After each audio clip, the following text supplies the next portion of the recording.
إيه أول حاجة بتيجي في دماغك لمّا بتتذكر سيرة كأس العالم قدّامك؟ أغنية وكا وكا لشاكيرا وفوفوزيلا 2010 والّا احتفال لاعبي جنوب أفريقيا الأيقوني والّا لويس سواريز وهو بيشيل الكورة من على خط الجون بإيده عشان يمنع غانا من التأهل التاريخي والّا هدف مارادونا الأيقوني بإيده والّا الهدف الشهير بعدها وهو بيلم الفرقة كلها وبيسجل هدف ضد إنجلترا ويصعدهم النهائي؟ والّا هدف الطاير فان بيرسي اللي انتهت المباراة 5-0 لهولندا قدام أسبانيا؟ وعلى سيرة الأهداف تعالَ معايا نشوف أجمل 6 أهداف لحد دلوقتي في المونديال. هتقول لي ليه 6 مش 5؟ هاقول لك أنا حُر.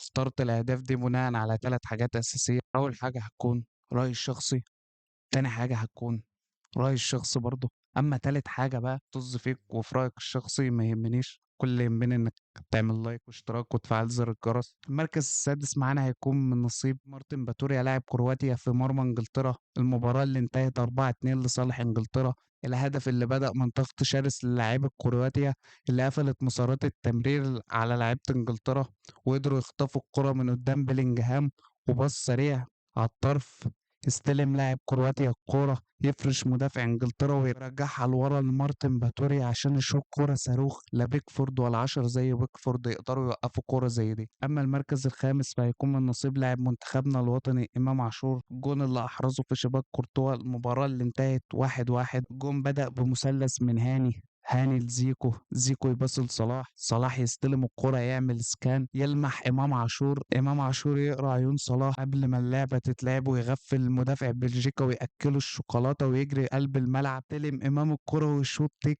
صاروخ اللي شركة أديداس أعلنت إن هو أسرع هدف بالبطولة من حيث سرعة الانطلاق. سرعة الكرة وصلت 123.4 كيلومتر على الساعة. أما المركز الرابع معانا فهيكون من نصيب إبراهيم مباييه بهدفه اللي أحرزه في شباك فرنسا في المباراة اللي انتهت 3-1 لصالح فرنسا. مباييه نزل بديل في المباراة دي وقدر إن هو يقلص الفارق بكرة هو صنعها لنفسه حرفيا، خد الكورة عدى قرب من خط ال 18 فرش سيو هرنانديز قرر إن هو يشوط من زاوية مستحيلة حرفيا من الزاوية الضيقة، وعشان المجتهد ربنا بيقف معاه الكرة بتعدي ما بين ايد مايك مينيه. المركز الثالث فهيكون من نصيب زي ايجيبشن كينج محمد صلاح، الهدف اللي سجله محمد صلاح في شباك نيوزيلندا عشان المباراة تخلص بنتيجة ال3-1 ويكون ده أول انتصار لمصر في كأس العالم وبنسبة 90% مصر في دور ال 32. الكرة اللي بدأت من عند إمام يباصي باص يخترق نص الملعب توصل لزيكو، زيكو يلف بالكرة ويلمح صلاح يباصي لصلاح وزيكو يقرر بعدها إن هو يجري ويضرب سبرنت ويروح ورا المدافعين ويفتح مسار تمرير لصلاح، صلاح يباصي له الكرة زيكو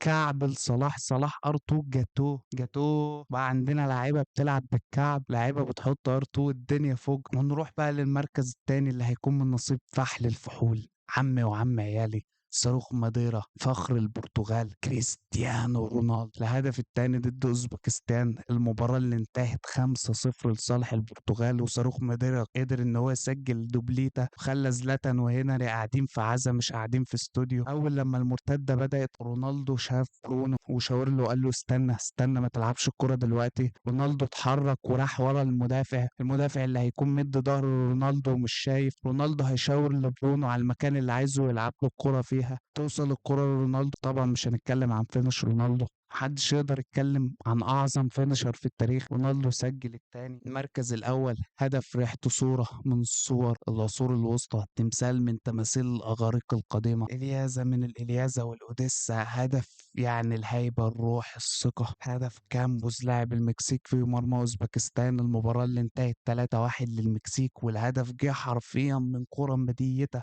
نسبة إن هي تشكل خطورة بالسالب قاتل عليها اخوان هرنانديز. وانا متاكد ان بعد سنه او اتنين الهدف ده هيبقى هدف ايقوني بيدل على الروح في كره القدم.